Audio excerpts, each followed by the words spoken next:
ማንቸስተር ዩናይትድ የኮቢ ማይኖን ኮንትራት ለማራዘም አቅዷል። በአሰልጣኝ ማይክል ካሪክ የሚመራው ማንቸስተር ዩናይትድ የወጣቱን አማካይ ኮቢ ማይኖን ኮንትራት ለማራዘም እቅድ መያዙ ተሰምቷል።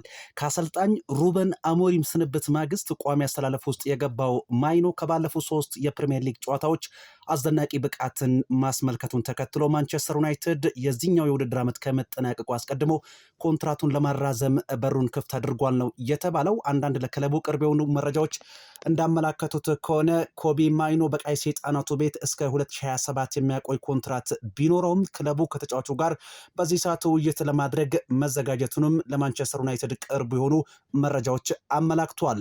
ስኮት ማክቶሚናይ በናፖሊ ቤት ኮንትራቱን ሊያራዝም ነው የሚሉ መረጃዎች ወጥቷል። የቀድሞ የማንቸስተር ዩናይትድ አማካይ ስኮት ማክቶሚናይ በናፖሊ ቤት ኮንትራት በማራዘም ዙሪያ ንግግር ለማድረግ ማሰባቸው ተነግሯል። ስኮት ማክቶሚናይ በጣሊያኑ ክለብ እስከ 2028 የሚያደርስ ኮንትራት ያለው ሲሆን ክለቡ ናፖሊ እስከ 2030 ድረስ ለማራዘም እቅድ መያዛቸው ተሰምቷል። እንደ ጋዜጣ ዴሎ ስፖርት ዘገባ ከሆነ ተጫዋቹ በኔፕልስ ቤት የተሳካና ደስተኛ ህይወትን እያሳለፈ እንደሆነ የተናገሩ ሲሆን በቀጣይም ቆንጆ ጊዜን እንደሚያሳልፍም ትልቅ እምነት አለው ተብሏል። ይህንን ተከትሎ በአመቱ መጨረሻ ኮንትራቱን ለማራዘም ስምምነት ላይ ይደርሳል ተብሎም ይጠበቃል። ከዚህ ማንቸስተር ዩናይትድ ለቀድሞ ኮከቦቹ ልጆች አዲስ ውል ማቅረቡ ተገልጿል። ማንቸስተር ዩናይትድ የቀድሞ የክለቡ ሌጀንዶች ለነበሩት ለዋይኒ ሮኒ እና ለአሁኑ ጊዜያዊ አሰልጣኝ ማይክል ካሪክ ልጅ አዲስ ውል ማዘጋጀቱ ተነግሯል።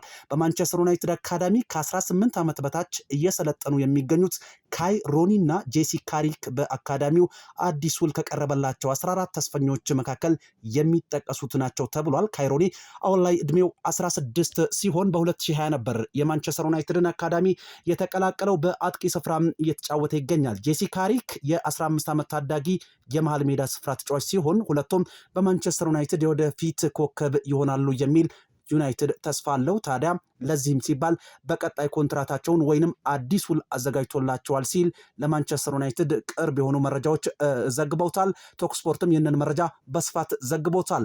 አርኔ ስሎት ከማንቸስተር ሲቲው ጋር ጨዋታ አስቀድሞ በዛሬው ዕለት ጋዜጣዊ መግለጫ ሰጥቷል። እሳቸው እንደተናገሩት ከሆነ ከማንም ጋር መፎካከር እንችላለን ሲሉ ሀሳባቸውን ሰጥቷል።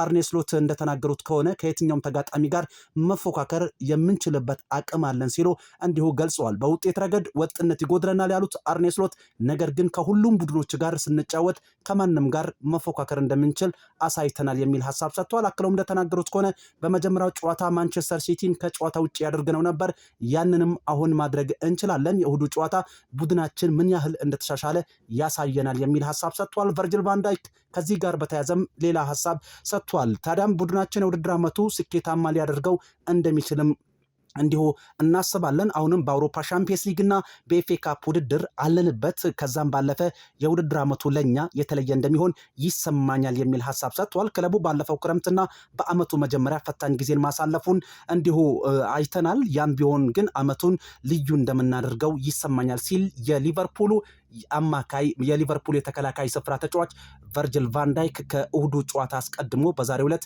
ከአሰልጣኝ አርኔ ስሎት ሀሳብ ተከትሎ እሱም የሚመለከተውን ሀሳብ ሰጥቷል።